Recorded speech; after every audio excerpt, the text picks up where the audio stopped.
안녕하세요. HJ 오디오북 책 읽어주는 여자 이현진입니다. 오늘 읽어드릴 책은 30여 년 교육 철학을 다큐멘터리로 담아낸 책으로 학교 현장의 다양한 현상들을 사회적인 법칙 33가지에 적용하여 읽는 즐거움을 더한 책으로 코이의 꿈을 찾아라입니다. 저자 김종갑. 먼저 들어야 말을 잘할 수 있다. 대화의 3, 2, 1 법칙. 3분간 상대방의 말을 경청하고 2분간 맞장구 쳐주고 1분간 말을 하라. 수년 전 봄날이었다. 어린이 대공원에서 사생대회가 있었는데 아침 9시가 되자 학급 학생들이 대공원 정문으로 모여들었다. 많은 사람들이 붐비는 터라 먼저 오는 사람들부터 인원 파악을 하는 대로 입장을 하기로 했다. 여기저기 이름 부르는 소리가 들리고 미처 오지 못한 학생들이 체크되었다. 누군가를 기다리는 몇몇 학생들도 왜 안 오냐며 자기들끼리 수근거렸다. 얼마쯤 지났을까? 저쪽에서 서둘러 달려오는 학생이 있었는데 수빈이었다. 약속 시간보다 20분이나 늦었고 친구들은 그런 수빈이가 불만스럽다는 듯 비아냥거렸다. 야, 무슨 옷차림이 그 모양이야? 먼저 말한 건 정민이었다. 교복을 입었을 때와는 사뭇 달라 보이는 수빈이었다. 지각한 것에 대한 불만을 말하지 못하고 옷차림에 대해 시비를 거는 것 같았다. 이번에는 나란히 서 있던 아름이가 거들었다. 야, 왜 아무 말 안 해? 우릴 무시하냐? 사과해. 금쪽 같은 시간인데 짜증이 나겠어? 안 나겠어? 빠질 수 없다는 듯 다정이가 더 큰 소리로 떠들었다. 왜 말도 없이 늦는 거야? 뭐 했어? 너 때문에 이게 뭐냐? 아이고 이럴 때일수록 일찍 좀 다녀야지. 그래가지고 뭐가 되겠니? 왜 말은 안 하고 쳐다보기만 하는 거야? 계속해서 미정이까지 합세해서 한마디 더 거들었다. 모두 같은 조 친구들이었다. 수빈이는 친구들에게 미안한 마음에 고개를 푹 숙였고 한동안 침묵이 흘렀다. 얘들아 정말 미안해. 수빈이는 그렇지 않아도 종종 지각하는 편이었다. 그런데 이번에는 달랐다. 수빈이 손엔 원고지와 도화지가 들려 있었다. 나중에 지각 사유를 들어보니 어린이 대공원 근처 문구점을 찾다가 세종대학교 교내까지 들어가는 바람에 늦었던 것이다.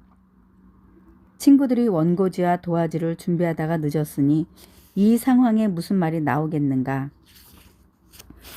다행히 수빈이가 준비해온 원고지와 도화지 덕분에 잘 화해가 되었다. 하지만 수빈이는 친구들을 향한 마음 씀씀이는 아랑곳 없이 별별 좋지 않은 소리를 들어야 했다. 아마 지각한 이유를 알게 된 친구들도 내심 민망했을 것이다. 먼저 왜 늦었는지 물었으면 좋았을 텐데 하는 아쉬운 부분이다. 수진이 역시 얼른 친구들에게 미안하다고 하면서 자초지종을 말했으면 어땠을까. 실제로 칭찬받을 만한 일이었다.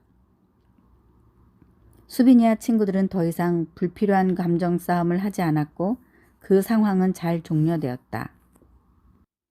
미국의 마이크로소프트 설립자 빌 게이츠는 세계 최고의 부자로 유명하다. 또한 그는 말을 잘 하기로도 유명하다. 대화할 때 상대방의 말을 잘 경청하기 때문이라고도 한다.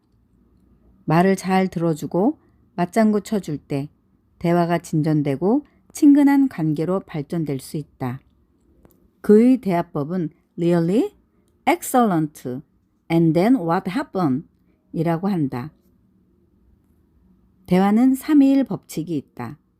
3분간 상대방의 말을 경청하고 2분간 맞장구를 쳐주고 1분간 말을 하라는 것이다.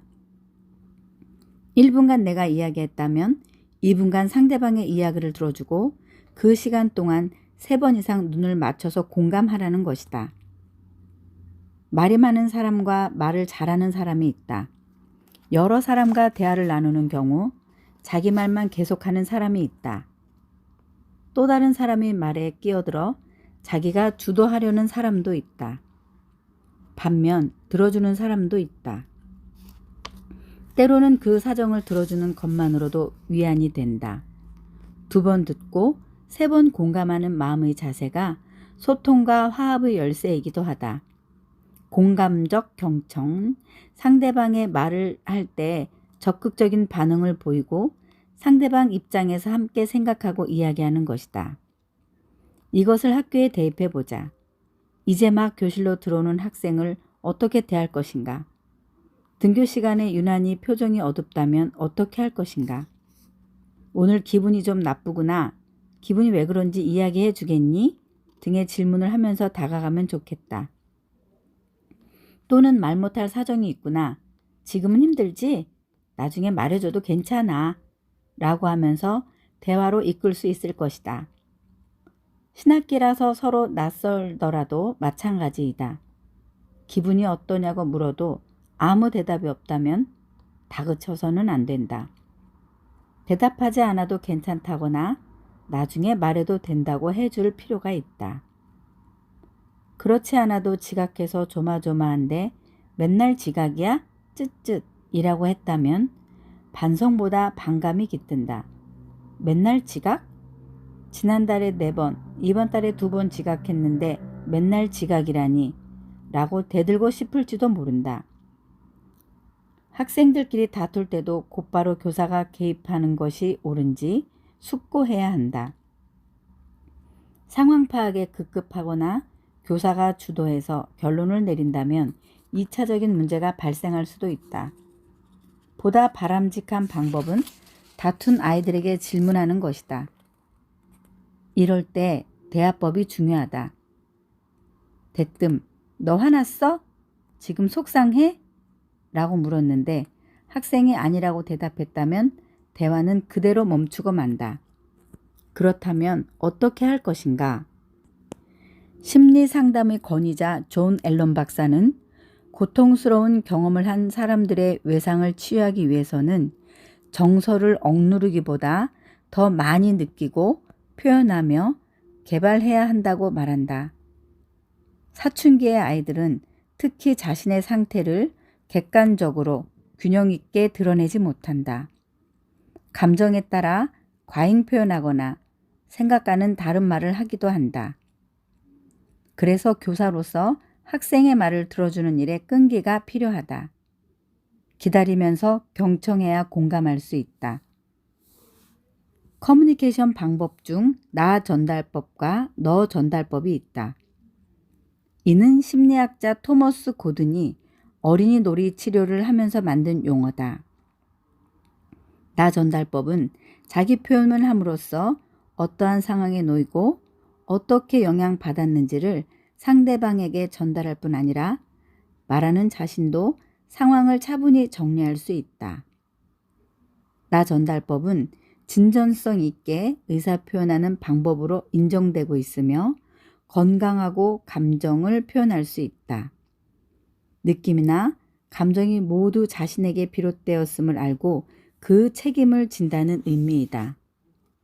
따라서 나 전달법을 활용하면 상대방에게 마음을 잘 전달할 수 있다.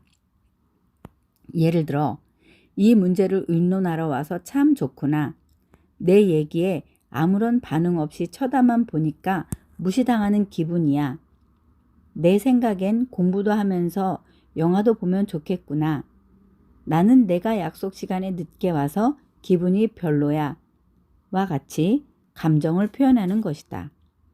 반면에 너 전달법은 상대방을 너라고 하면서 명령하거나 비난하거나 판단하게 된다. 즉, 상대방을 화나게 하고 자신의 감정을 떠넘길 수 있다. 같은 말이라도 억양을 조금만 다르게 해도 상대방은 핀잔을 듣거나 훈계를 듣는 기분이 된다. 그렇다면 관계가 더 나빠질 것이다. 어느 한 사람이라도 불안하게 의사를 표현하는 상황일수록 대화의 3, 2, 1 법칙을 기억하는 것이 좋다. 교사는 학생들이 모두 자신의 이야기를 잘 들어주기를 기대하지만 그렇지 않다. 가끔 학생들에게 수업 내용을 정리하여 발표하도록 했을 때 저마다 내용을 다르게 발표하는 것을 보면 알 수 있다. 전혀 다르게 발표하는 경우를 보면 웃음이 나올 정도다.